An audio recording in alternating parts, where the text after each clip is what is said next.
Yes, can you all hear me? All right, great. Yeah, my name's Patricia Guthrie. I'm the youngest child of Dr. Robert Guthrie. He had 6 kids. He was planning to have 2, and he's known as the father of prevention. So, starting with that, I have another question. I'm so highly technically trained as a journalist. Push this button. Okay, so it's cover of Life magazine about 1961, 1962. And he's getting the idea that he could find infants with high levels of phenylalanine because he had a retarded son, my brother, John. And my mother and my father went to a lot of meetings to help children with disabilities. And at one of those meetings, my father was approached and said, there's a particular mental retardation that we know could be treated with a diet. And that was Dr. Horst Bickel had discovered that. But we can only catch these kids when they're 2 years old with a diaper test, and that's too late. The brain damage is already done. So my father was a cancer researcher, and he was recruited to come to from New York City to Buffalo, New York, to be at Children's Hospital. Okay, I got ahead of myself. But so he had this idea that he was a microbiologist by training, and he loved bugs, bacteria, basically. And he got this idea that the problem was taking a serum sample from children with a needle to measure their Phe levels was quite cumbersome. And they were looking for a way to measure their Phe levels that was easier. So my father, he was given a challenge. Can you figure out how to do that? And he went back to his lab, and he spent the night, because that's what he did, because he was a mad scientist. And he emerged with this idea that you could take a filter paper, and you could get a spot of blood, probably from the heel of a baby, and then you could take that little dot with the blood and put it in agar tray, and with certain bacteria that should inhibit, that will show if there's high levels of phenylalanine, this green ring will appear. And it will be quite obvious that this specimen has high levels of phenylalanine. And so they tested it on a few, he went to an institution actually of people who were, back then, unfortunately, were institutionalized, and they allowed him to test some of these patients, clients, and he discovered, I think at that point, maybe 9 of those patients were PKU patients. And then he had the challenge of trying not only to get doctors to think, well, this might be a good idea, we have to reach every kid, how can I reach every kid? And so we should test them right at birth. He then had to figure out, how do we train people? They set up this tiny little cottage near Buffalo, and they made these little kits.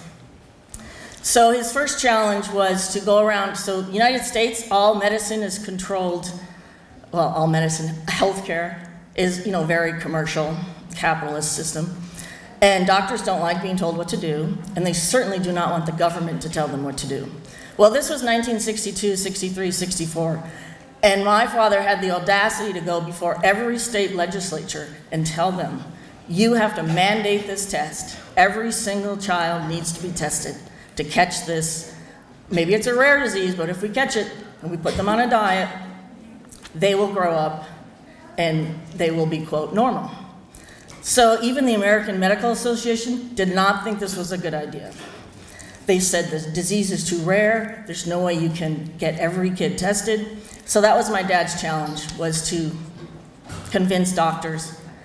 The parents, on the other hand, were all for this, especially the parents who already had retarded children, because they knew they had a chance of having another one of this condition. So he got support there, he went around the country, and then he had to start going around the world, because there was interest to set up newborn screening in a lot of countries. So I was 4 or 5 at the time. I had no idea what was going on in my family. I only knew my dad was gone a lot, And I got a lot of postcards from around the world. My brother John is an infant. That's him on your left. And those are my siblings, my 3 older sisters and brothers. And then that's Dr. Robert Warner from Buffalo, who was the one who initially challenged my father to come up with a way to measure these Phe levels, which ultimately led to newborn screening. And my dad would often say, it was a pretty easy thing to do. He compared it to like inventing a safety pin. Just no one had ever thought of it before. So then the campaign was, how do you get, he had a campaign of you can prevent mental retardation, you can help children. This pamphlet with the 2 girls, one of the sisters was found with newborn screening and was on the diet, and her older sister, unfortunately, had not been screened. She was older. About 1962, my father gets a phone call from my mother's sister, my aunt, and my Aunt Mary Lou says, Bob, I think that you're working on something that my doctor has just told me my daughter has. And sure enough, my cousin, Margaret Dahl, is a PKU, person with PKU. She was born before the disease, before the test. And she and I are the exact same age. We were born the same year. So that makes her what, 27? That's right, she's 27 years old. She was born in 1958. And she was pretty profoundly retarded. They did try a diet with her, and it did help in her younger years. They took her off diet, and in her 30s, she had a lot of problems with mental illness and other things. They put her back on the diet, and then she really calmed down. And she's doing pretty good these days. So this is the test method. He had to figure out how to make it so you had many samples. It's called a punch index machine where you could get all the samples. And then they started the routine with pricking the baby's heel. So whenever I was asked as a kid, what does your dad do again? Well, with older people, I'd say, do you have children? Yes. Well, do you remember them screaming when they were born and someone came in and pricked them in the heel? They said, yes, I do remember that. I said, that's my dad. His legacy is to make every child wail when they're born. So there were papers, he had to, put out journals. But his real problem was trying to convince other doctors that this was a good thing. He did not patent the test. He did not get royalties. He was a public health pioneer. He wanted everyone to have the same equal chance of growing up healthy. And that's why he said newborn screening has to be run by the government. Now, I didn't have much to do with his work, but at age 2, I was, do you know who that is? I was featured on the front of one of his brochures. So he would come home from these trips around the world, and he would say, I have a lot of nice slides of the countries I was in, but this is what they look like. Can you see that's Cairo down there? Oh, there's the London Tower. Did you see the Swiss Alps? And they were all taken out of the He was crazy. So he had a lot of colleagues in different states that believed in this, and they joined him. Now, this is what kind of he's known for. In 1968, New Zealand asked him to come down to New Zealand and set up newborn screening for the South Pacific. My father said, well, if I have to go live there for 9 months, I better take my family. So that's 6 children between the ages of 10 and 18. Luckily, one of them got married along the way, so we got rid of him. But my dad also thought, we're a camping family, we always go camping. Let's take my two VW vans, which were kind of a novel in 1968. Let's put them on ships, and we'll drive around the world. So we got on a freighter with our campers, and we got to New Zealand. I went to school there, my brother went to school there. We had a great time learning about fish and chips and meat pies. And then he needed to go to Europe to stop in many countries because they all wanted the expert on newborn screening to visit their labs they were setting up. And when he was in Australia one time, the black and white photo, he went out kind of as a group tour to see the kangaroos and the sheep farms. And this gentleman who was one of the farmers said, well, what does your group do? And my dad said something like, oh, we're just a bunch of academics and doctors. So someone spoke up and they said, well, Dr. Guthrie's a little bit more than that. He came up with this idea for newborn screening, and it detects this condition called PKU. And the man just says, stop. I know exactly what you're talking about, because my granddaughter has that. And she was saved because of your newborn screening. So the other slides he would take were of people in white lab coats in every country he went.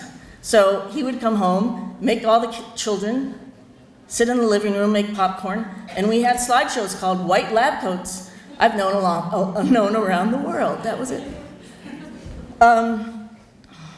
He was in Buffalo, New York. He always had photos of him with babies, of course. The joke was, when he was older and a grandfather and he was watching his son change his grandson's diaper, he said, wow, Jim, that's really good. You know how to change diapers.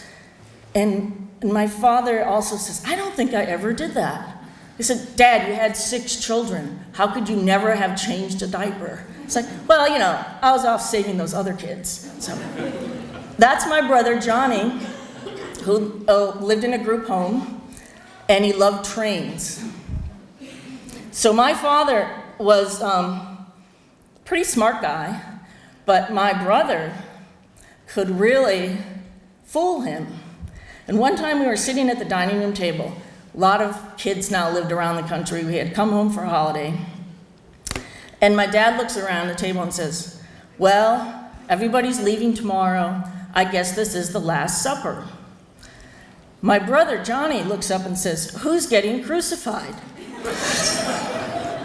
My father does not get the joke. The guy with the highest IQ in the room. He's kind of a bonehead sometimes. This is behind every great scientist or great man, there's usually a woman, right? But in my mom's case, she was more like a saint. So she was married to this crazy genius. He was really obsessed with getting newborn screening out there to the United States and then the world. And that's what he spent every waking hour doing. He was constantly on the phone. He had total disregard for time zones all around the world. He'd call up people and they'd say, Bob, it's like 3 a.m. here in Rio de Janeiro. Oh, well, that's nice. As I was saying, and I would meet these scientists in later years and they said, man, your dad. I said, yeah, well, I lived with him. So this is my mother, Margaret Guthrie. They met at the University of Minnesota because they were seated alphabetically. And her maiden name is Margaret Flagstead. She's very Norwegian. My dad's last name is Guthrie, is very Scottish. That was organic chemistry class. My dad needed her notes because he didn't go to class that much. He was a very bad student. And he got a D in organic chemistry, but they had another chemistry going on. So they got married while he was still in medical school. And her father did not think that was that young man did not have much of a future because he was still in medical school. And then he decided to get his PhD at the same time he was getting his MD. So as I got older, and I had kind of not really paid attention to what my dad was talking about, or I didn't really understand. When you grow up with dining room conversations and everyone's talking about homocystinuria and galactosemia and maple syrup urine disease, and that's your dinner time conversation every night, you sort of tune it out. And if you want to choose a profession, you do not go into medicine. So of all his 6 children, nobody went into medicine. I'm sorry, Dad, I'm really sorry. So I started to meet people when I was in my 30s. Oh, I went to some of these seminars. My dad was getting quite ill, and he couldn't make them. My sister and I would go, and we'd talk, and then people would come up and hug me and just say, I love your father. Your father saved my grandchild's life. And I'd be astounded, because this was the first time I was really meeting people who were directly affected by what my dad had done. When my dad died in 1995, they set up a scholarship fund in his name, and people that are in high school can apply, and it's to help them go to college. And all these people, I guess you call yourself PKUs. I never knew that, like PKUs. Anyway, anyone can apply. There's been many people, international students, who got this scholarship. And the family is part of the reviewing committee, so we read these very lengthy applications, and these kids are so smart. It's amazing to me. And the joke is, my God, they're so much smarter than Dr. Guthrie and his grades. It's in his name. So I just wanted to say thank you for inviting me. It was really a great opportunity. I was pretty astounded that I'd be coming to Berlin to talk about my father. But I wanted to tell you that it really means a lot, because it's been 20 years since he died. And I learn a lot as I go back and research about his life and his legacy. And I was having breakfast just yesterday morning, and a little kid was running around, and he had bright blonde hair, and he was acting just like a normal kid, and his parents were chasing him. And I sort of thought to myself, you know what, I bet that's one of these kids, and they're here for this meeting. And I just sort of started crying, because in each one of these people, I had these dreams after my dad died, and he was always showing up in my dreams, and I'd say, Dad, you're not here anymore. You can't just show up and solve a problem for me, because you're not here. And then I realized it's really not true. So thank you. I meet you all. I think of my dad. Thanks so much.